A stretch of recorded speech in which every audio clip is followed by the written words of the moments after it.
Hello and welcome to We Need to Talk About HR, a weekly podcast where we explore the forces shaping our roles today, from new technologies, shifting expectations, to tightening budgets. I'm your host, Felix Mitchell. Before we start, I'd like to thank our sponsors Foresight for their support of this episode. In the age of AI and ever-increasing complexity, Foresight have built a beautifully simple and powerful tool that generates an accurate workforce plan with only 5 minutes of line manager time each quarter. All they need to do is log expected growth, known levers, suspected levers, and that's everything from performance to flight risks, when Jimmy turns up in a suit for the first time ever. And their clever tech will turn everything into a clear map, complete with interventions that HR can take to reduce churn and an automated feed into your applicant tracking system so that your recruitment and talent acquisition team can get a rare lead on recruitment.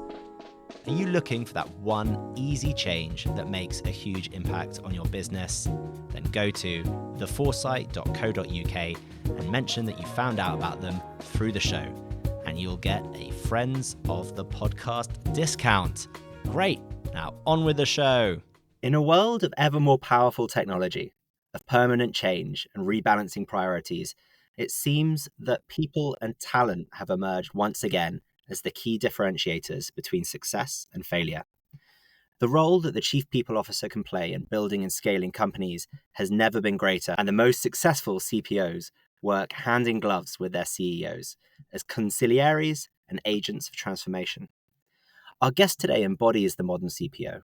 Cristyn Girolami has led people functions for the past decade, including most recently at Upside Travel, where she demonstrated the huge power of building a people-first organization.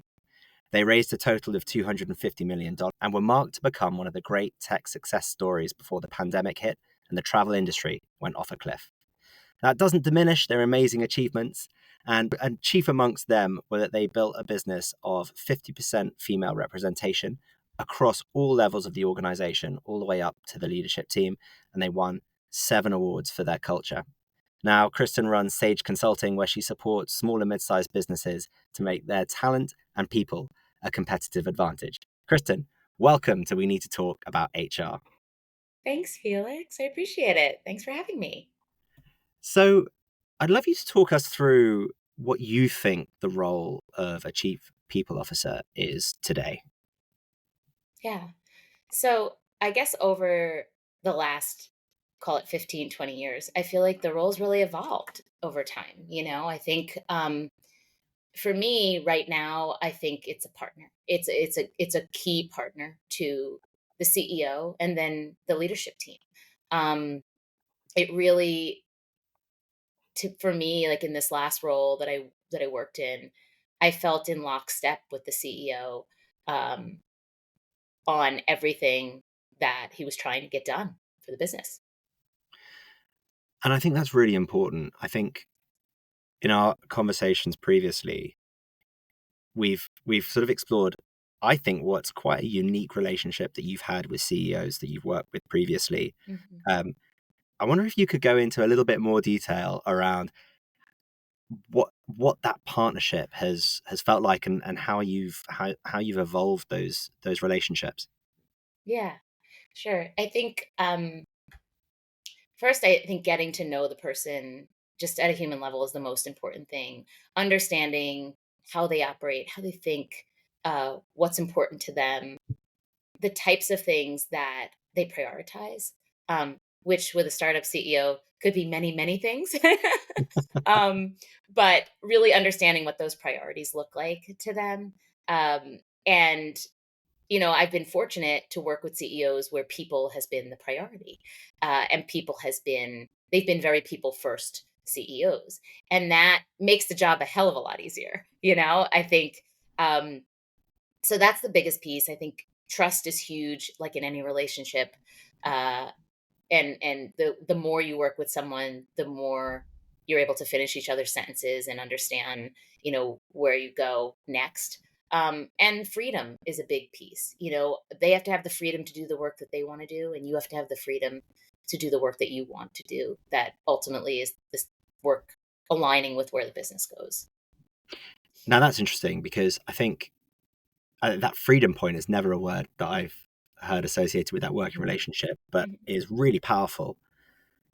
I think with the interesting thing about freedom, though, is that I think a lot of HR leaders or people leaders, and I don't mean this in a derogatory sense, but sort of fall in behind the CEO's objectives. So it's more of a Mm. point and shoot sort of relationship than the way that you were speaking is in a sort of let's Yeah. divide and conquer. What Yeah. do you what do you make around what do you make of the difference between those two sort of relationship setups?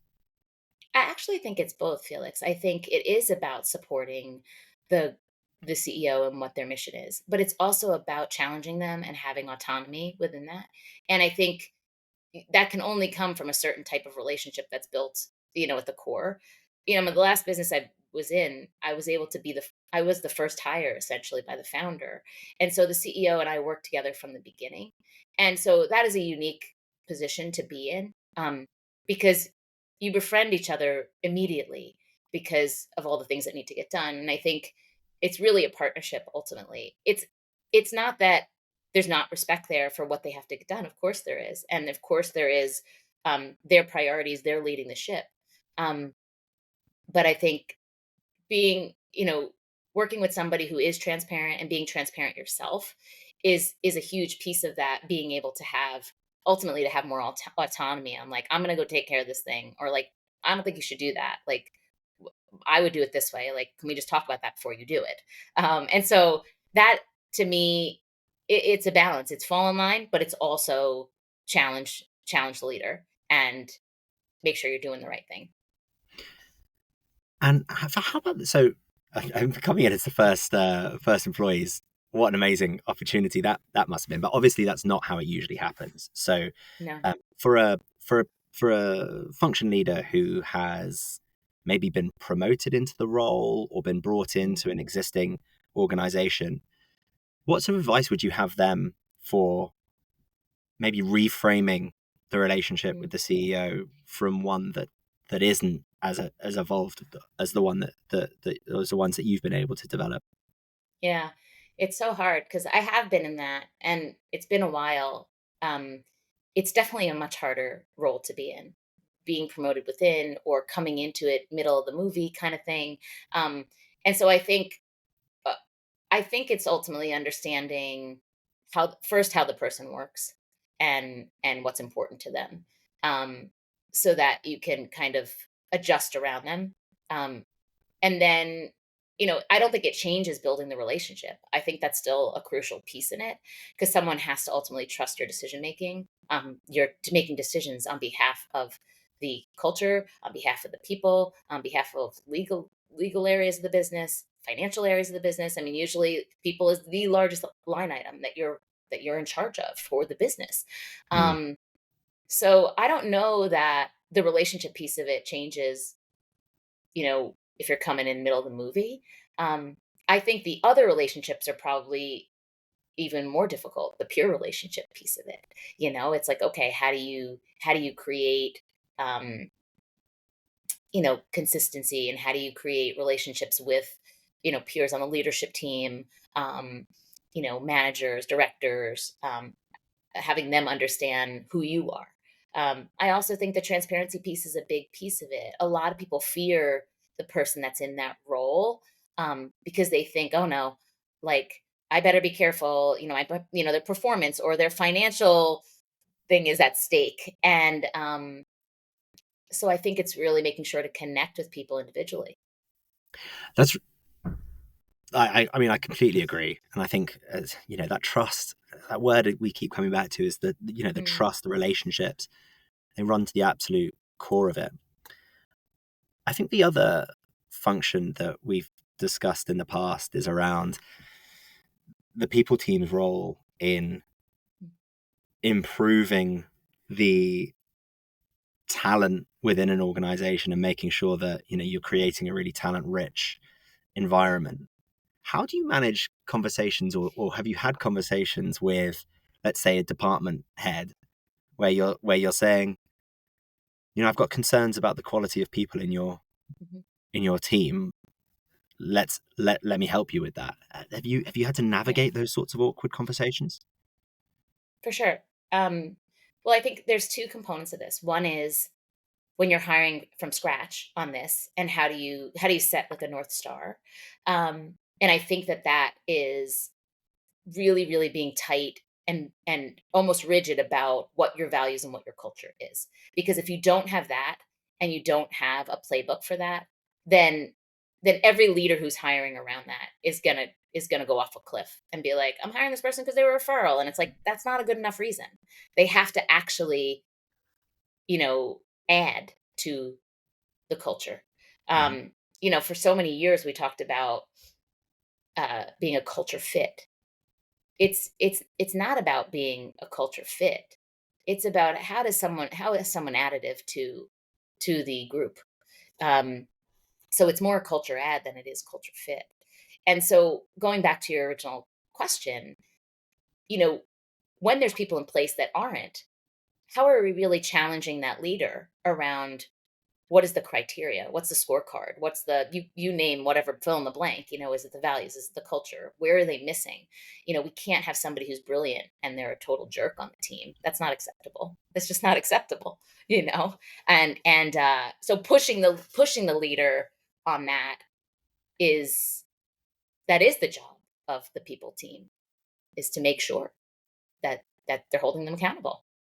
And I guess, making sure that they're aligned behind the importance of having the right people in the organization, not just having a performer, but having a performer who does things, our way. Totally. Totally, because it ultimately, when you look at having company goals, when you look at OKRs, you're looking at different metrics around achievement within the business. How does that person play an additive role? You know, And where do you think this sort of evolving role is going to take us? So, as you said, we've moved from administrative to, Mm, the people function where we're, really, really supporting the organization. What's next? yeah. Well, this was before I was in this field. It used to be called personnel, right? It was somebody tracking tracking things, and it was just handling people onboarding and offboarding. Then it became HR. Now it's people. And I think the next phase of this is really about its performance. It's not just the performance of the person that we're talking about. It's the performance and the revenue and the growth of the business. What is the intent of the business? Where are they trying to make an impact? Are they trying to make an impact uh, in from a financial perspective? Are they trying to make an impact on the environment? Different companies have different goals. It's not always financial. I mean, it's mostly financial, but you know what I mean. There's B Corps doing really good things. There's lots of really good energy companies really making an impact. And so I think ultimately it's performance when you really, really strip it down. And so I think what this person needs to really be very good at is figuring out what is the ultimate goal and how can they help drive that group of people in that direction. And then how do you do that individually at the most basic form? That's really interesting. I have to say, I love that. I think we see the rise of the chief performance officer. Feels like Exactly. I think that's what it really is in the future. And you had said something recently to me about, or you had written something around, you'll see more people who come from this role move into CEO roles. You're already seeing it because you're seeing people move on to boards. You never saw people in HR on boards before. You never saw chief people. And now it's like you're seeing it more and more and more because they're taking broader roles than just people. Even in the roles I've played mostly in operations and people role. It wasn't only people. It was like that expands, especially when there's not enough people in the business yet and you're trying to figure it all out. Um, so I do think that role will evolve and change over time. And companies have never been more focused on their humans than they have now. I've not the title chief people officer didn't even exist many years ago. You know, yeah, it's fantastic. It's a fantastic time to be in the space in the role. And I find it really almost bizarrely contradictory, but in a great way, that the more we're using technology to replace tasks that people have done, the more important people are becoming within organizations. And I'm really interested in this role of the, let's call it the chief of the performance function, in navigating the future of the workforce, given all of this technology coming in. How do you think we can take a proactive role in that pretty radical sort of revolution that's happening, and I suppose what humans do at work? Yeah. Well, for sure, it's, I'm a big believer in that. You don't just hire specialists, you hire generalists. And so it's also about, are people interested in the role of tech? Do they see it as additive to the business? And how can technology help us? I mean, I look at it as like technology is helping us evolve. It's not a bad thing. And so it's also making sure you find people that have some thinking around that in a more progressive way, because ultimately ultimately that is going to help us elevate what we do. Um you said something else that I wanted to come back to. I think, you know, when I think of this role also in the future, it's a it's a foundation builder. It's somebody who sets the tone. It's from everything from operations to culture to compensation to pushing the CEO. I mean, when we talked about performance, it's the performance of the CEO too. You're there as a guide and you're there to say, "Hey, I'm calling you out." And so it's also making sure that that conversation, it's not just the performance of the people in the business, and it's not just the performance of the business. It's also the performance of the leader, and so I think that that's another piece of it. And then communication is so, we throw that word around, but you can't ever over communicate when you're in these roles, whether you're in the CEO role, you're in the CPO role. um Communication is just a huge piece of it. I kind of Wow, went I off on a could, tangent from your technology no, piece. you've.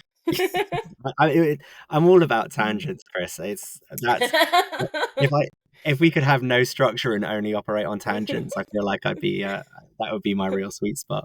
But you said something that has really struck a chord with me, which is around the performance of the CEO, and I'll expand that to the leadership team as a whole. Yeah. As you know, I run a sort of relatively small sort of 70 person organization, and we're growing quickly. And one of the things that's really on my mind at the moment is how the company, my worry that the company will grow so fast that Hmm. our leaders will fall behind and become bottlenecks. Yeah. Um, you must have experienced that. I'd imagine you'd experienced that in the, I don't know, Yeah. half dozen scale ups you've been a part of. Yeah. Um, Yeah. what's the role that you think that you've played, or you think that CPOs should play in that leadership team? And if I can make it a compound question, how do you navigate those conversations, given that the C level in particular can sometimes have a bit of an ego on them? I'm not saying anything about our leadership team, by the way, Chris, Yeah. but No, I taking it in understand. No, no, general. no, I understand. So yeah, two parts, I guess. Well, certainly there has to be flexibility during the growth, right? Because at every stage, like having been in it, the employee number one, and then it goes to 10, and then 30, and then 60. When you hit 85, that's different than 60 even, right? When you hit 100 and 100 plus, that's a different feeling. I don't think you can always avoid that you're going to have turnover, because the people who join from 1 to 10 or 1 to 50 are sometimes very different when you get to 200. They're not in the same place. They're looking for something different in their career. Something shifted and it's too much change. But then there's those people, and I love this part, that have gone along and they've taken a role, and then they're like, "Yeah, I'll try the next thing." And you're like tapping them and you're like, "Hey, do you want to try this thing over here even though you don't have any experience?" And they're like, "Yeah, I do." And so that's why I think the open mindedness, flexibility, and this goes back to what I was saying before about culture, is if those are if those are important values in the culture, then those will keep you closer. And while you can't ultimately avoid those conversations, depending on the growth and the person and their trajectory and their life and a million other different things that are so unique to that person. Um, you can definitely find talent that is gonna run that gamut with you across the different stages. Um, with leaders, it's definitely harder because they come in earlier stage in the business and it starts to change and grow. I'm a big believer in that. If they need to get to a different place and if the CEO feels like they need to evolve, that you bring in an outside, coach, and you're working with them. My last CEO said to me before we hired an executive coach for the team, he said to me, "Do you know how many coaches Tiger Wood had and when he was at his peak?" And I said, "No, how many?" He said he had 9 coaches. And Oh, he I said to love me, that. he goes, "We don't have one." And I'm like, "You're right." And that set us down the path to, working with outside coaches. And then we started to hire outside coaches for the leadership team. We piloted it there. Then we did coaching for the broader team. Then we did coaching around StrengthsFinder. Then we did coaching. I mean, we really doubled down on coaching, and we doubled down on coaching services so that people can pop in and do a 3 month or 6 month at any level in the organization. And so I'm a big believer in that. Like, that's not only the company's responsibility to coach every single person. I mean, that would be virtually impossible. So, making sure that we're using the resources that we need so that people can grow and they can evolve and they can get to the next phase is also another way of optimizing it. That coaching story is so powerful. I feel like it's going to be a massive overshare here, Chris, but I feel like selecting a coach. I've recently been through the process of trying to find a new. Uh, um, oh my god, I forgot the name for it. Hang on, therapist. Why did I not get that? Oh, cool. Let me just start again. But Love it. I've recently been through the process of looking for a new therapist, and I feel and which, by the way, was completely unsuccessful. So I'm going to start that again at some point. But I feel like looking for a coach would be much the same feeling, in that you're looking for someone who you trust completely. You're looking for someone who understands the way that you're thinking, and yet is sort of smart enough and ballsy enough to challenge you and call you out. I can't even I'd be really interested in the process that you went through, if you'd be willing to share, around finding that first coach for your leadership team. What was that like? So ultimately, it was me doing a series of interviews with different people that that were mostly referred to me or that I heard about, and then seeing if one I could connect with them, and then let's see if okay the CEO connects with them, and then it's about trial and error. I mean, it was about like we were like, "Hey, let's have them come in and do one session with our team, and like let's see how it goes." And we did curate it, meaning like we said, like, "Okay, this is what we're trying to get out of the meeting." Like we did a lot of thinking around what are we trying to get out of this time together, this 3 hour session or whatever it was. And so I think pushing, over the time that I worked with that business in 7 years, I think we probably worked with 4 different coaches, but we had two that we really, really felt. Um, for our leadership team that we really connected with, and also that the leaders felt like they had a choice, like, oh yeah, I feel like I'm more comfortable with this person. And so there has to be a personal connection. It's like you said, it's like a therapist. Like, you're not going to tell all your deepest and darkest emotions if you're not feeling comfortable and safe. And we were so fortunate to have found 2 amazing coaches that we just fell in love with. We just all fell in love with in different, and they were good at different things, and so it was a really positive experience for us. That sounds amazing. And so you started. I feel like I'm getting some free consulting advice here, but that's the point of the podcast. That's why I set it up in the first place. Um, you started with the team sessions, and then did the coaches? Did you also get the coaches to do individuals as well? Yeah, we did. those who wanted to do an individual session, particularly on the leadership team, could do that, and we set up individual arrangements for them.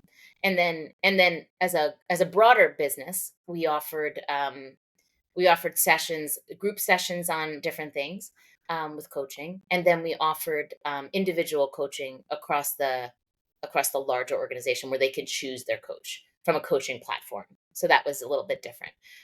But at the executive level, yeah, we use them for group, and then we partner with them on individual discussions, where we're trying to push certain things or grow certain areas.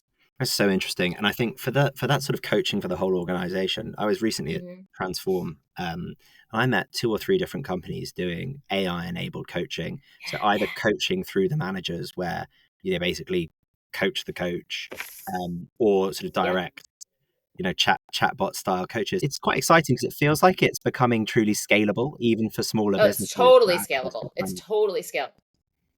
We looked at a few different platforms when we were considering this, and I like this was something new for me. Probably, I would say about 8 or 9 years ago now, when we started looking at these coaching platforms. And what I loved most about it was that there were options that people, if you're an introvert and you want a certain kind of personality, if you're an extrovert, you want some, or if whatever your style was, you got to pick your style coach. It's totally scalable. I was shocked by, and we felt it was affordable. Now, a lot of companies would not feel it's affordable, but we thought it was affordable because we were doubling down on our people are our most important thing. How do we make sure they're set up for success? And this was one of the things um, that we made sure we put in place. I'm working with a CEO right now who just got funded 300 million and is really people centric, focused, and she's thinking of coaching right at the beginning. Right at the beginning, she's like, "I of want this in place." At seven people, 8 people, it's getting put in place, and so I really respect that because it's actually larger thinking and it's thoughtful thinking for how to build the right team from the beginning and really laying that foundation. and one of the things that I find interesting, but I would say more frustrating than anything else, is the the fact that so many of these conversations we have around talent and people investments are completely logical and yet are so often overlooked when it comes to actual implementation. So if you say to someone, well, the people you have in your organization are going to be like the key differentiator. People are your most important asset. Every CEO in the world will be Yeah, like, yeah, I mean, of course, of right? course. Of But course then they they're will. not. It's not the thread isn't going all the way through. That's the problem.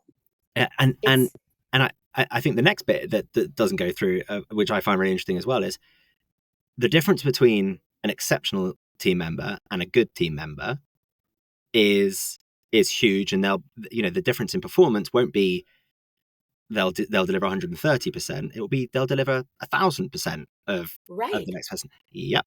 Okay. So why invest so little in the performance improvement? Right. It just baffles me that so you're right. Every CEO that I know says people are the most important. Our culture is the most important. Our people are the most important. Yet most of them aren't doing all the things they can do to really, really lean into how do I how do I make sure that I'm putting my money where my mouth is? Mm, How am I and it's not just about giving people coaching and making sure that the culture's great and all those things. It's also about face time. The the CEOs that I really, really love working with and I think are very forward thinking, they're taking the time to meet with the people in the organization and they're spending time listening and they're asking questions and they're hearing how could we do it better, and they're taking their ego off the shelf and they're saying, hold on, let me hear ideas from the group. And so it's not just spending the money to invest. That's important. Of course you need to have great benefits and of course you need to have awesome culture and options and things that people want. But that's not the thing that's going to make the difference. The thing that's going to make the difference is, you know, that the CEO is listening and they're also taking feedback from the team as well. I couldn't agree with you. Couldn't agree with you more. I think that's really, really exciting. Do you think that we as a people function, and I think a lot of this answer is probably going to be in the reframing to the performance function, but do you think we struggle to make a business case that CEOs or boards more generally, do you think we struggle to make the business case that they understand? Do we speak their language enough? Yeah, I think that that's shifted over the years because I think back in the day, HR didn't speak the language enough. That's why I think the big change from, and you see this at probably at some of these HR conferences and things, is you hear so much of like, do you know your business well? Do you understand the numbers? Do you understand the metrics? Do you understand the roles? Like, do you understand what people are doing? Um, Again, easier when you build it from scratch because you're hiring every role, and of course you know it. You're like, oh my god, this data scientist is doing this, right? You're like, okay, this engineer is coding. I mean, you would hear all the coding language come out of my mouth, and you'd be like, wow, you're a tech person. I'm like, no, I just know our business, right? Mm. Like, I just know what they do, and I know what the stack looks like, that they're building. And so I think it's easier that way. But I think right now, I think that's probably where people could do better if I had to really turn the light on the function and say, okay, do they understand the business enough? Do they have a seat at the table and are they a partner? And if they don't, then I would question, okay, the first thing I would ask is, do they know the business enough? Yeah, I think that's really, really interesting. And spending time with, if you're joining an existing organization, you spend time with the different departments, and Yeah, you have to it's go very and do interesting. your homework. Mm. And that is true. Like, you know, and every time we take on a new client, we're constantly having to learn about the business and each function and talk to each leader and be like, can you just tell me about what's going on in your world? And you have to ask a lot of questions, and you have to there's a sort of a humbleness in that too, of like if you don't want to grow and learn and evolve, like that's one of the other pieces of it, of like, okay, I want to learn what that team is doing over there. But I love. I would yeah. So I was going to say, I absolutely love the quote unquote stupid question. I'm a huge fan of it. If you don't ask it, no one else will, and if you don't ask it, you might be missing Right. like a really fundamental building block. Totally. And like, I'm not afraid to go understand what these teams are building. I don't have that background. I want to learn. I want to learn new creative things that they're doing and the tools that they're using. And so for me, like, curiosity is one of those other cultural things that I think is really important. And it gets those kinds of things get a lot of, um like, maybe that doesn't sound important, but it sort of is. You know what I mean? If someone's really curious and they're open-minded, they're more likely going to be able to want, if you just think about moving them into another function, they're more likely to go into another function if they're Mm. curious and open-minded, right? So right there, you could train somebody, or you can give them a chance to go try something out and be like, no, you can come back. You can come back to this. Just go try it. You're in product, go try out design. Go try it, go code a little bit in tech. So yeah, but I agree with you that there is a really important component to understanding understanding the role, understanding the financials, understanding the operations, some of the challenges of the business. What are those? What are the biggest challenges? Understand the competitors. All of those things.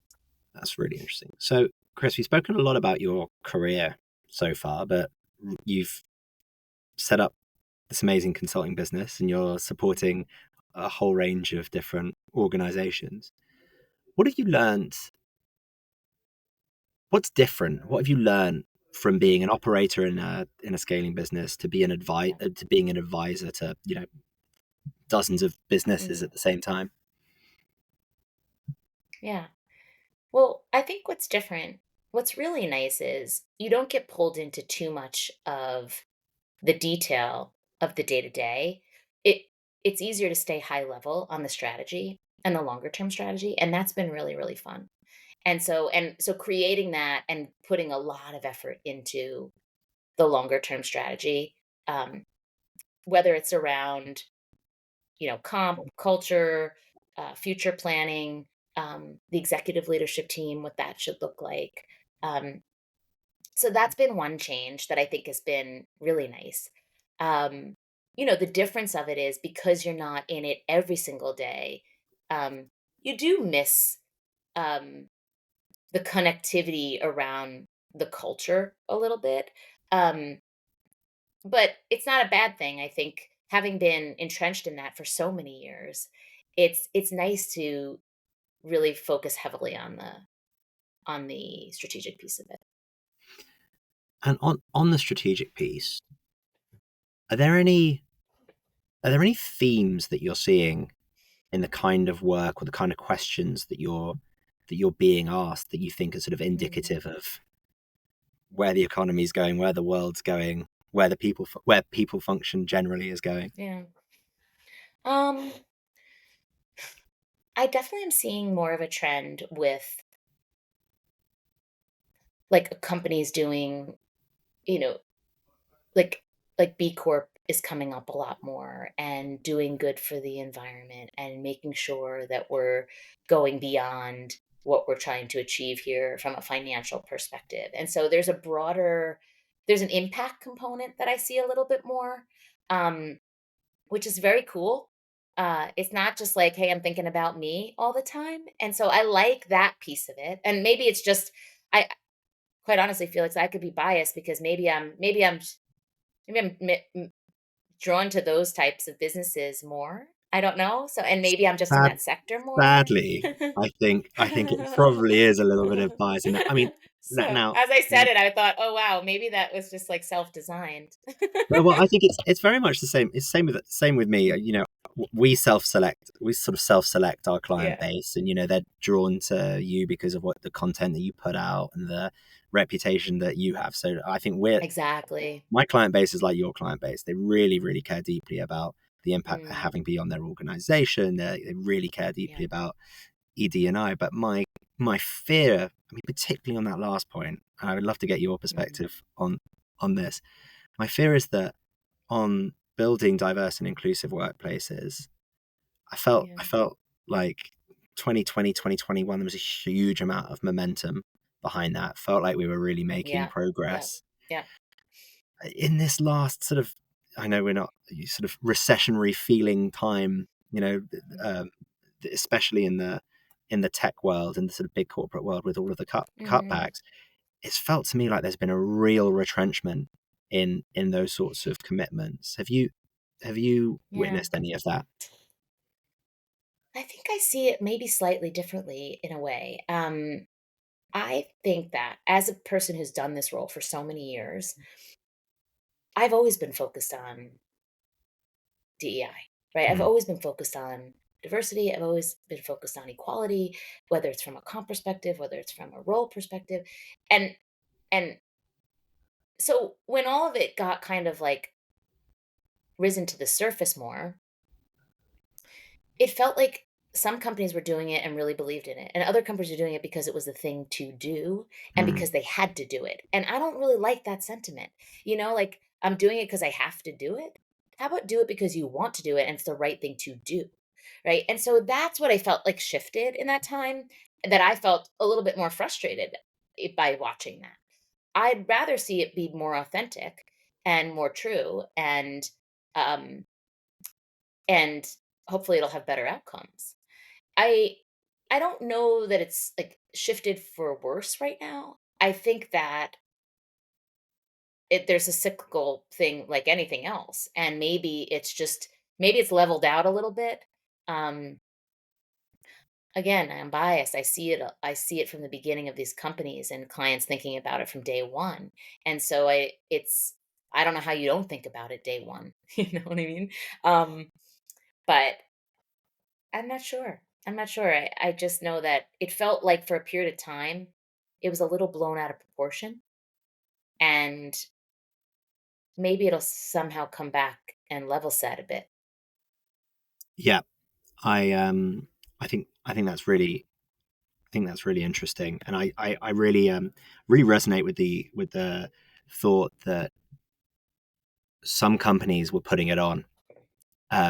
during that period. And actually the companies that still hold their values around EDI like really closely and are being genuine about it, that their commitment remains the same, and that they'll lead by example and other companies will follow.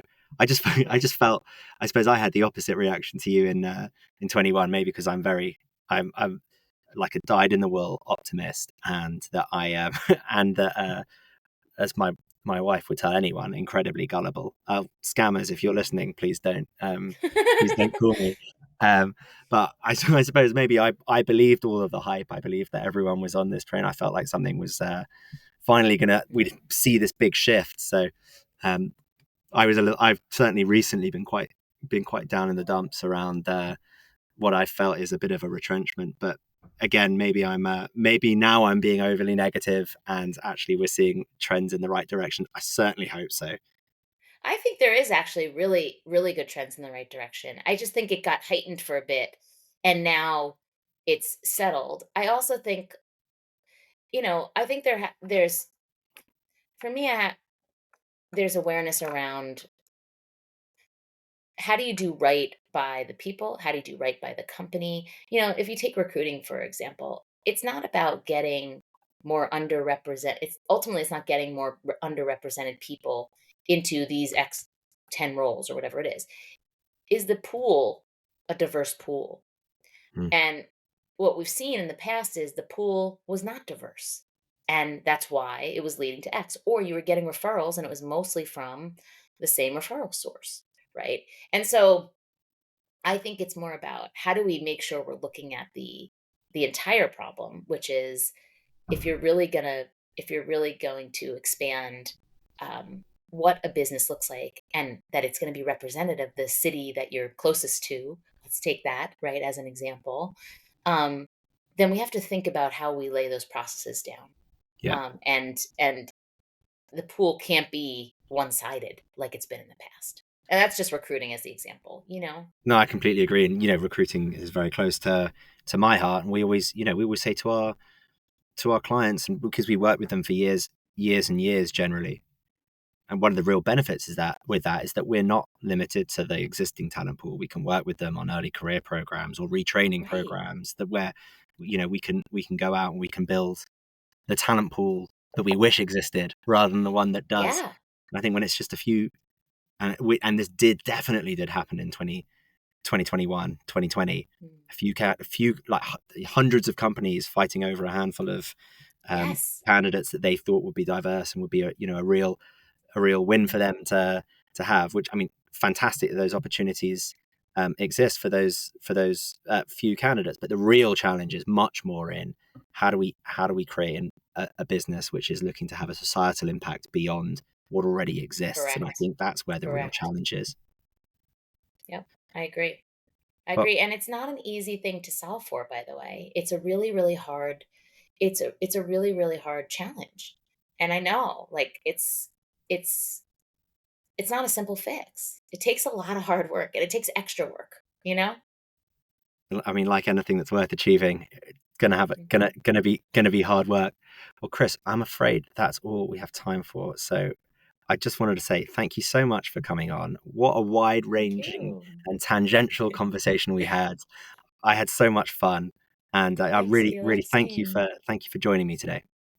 Appreciate it. Thank you. Appreciate the time. And thanks everyone for tuning in.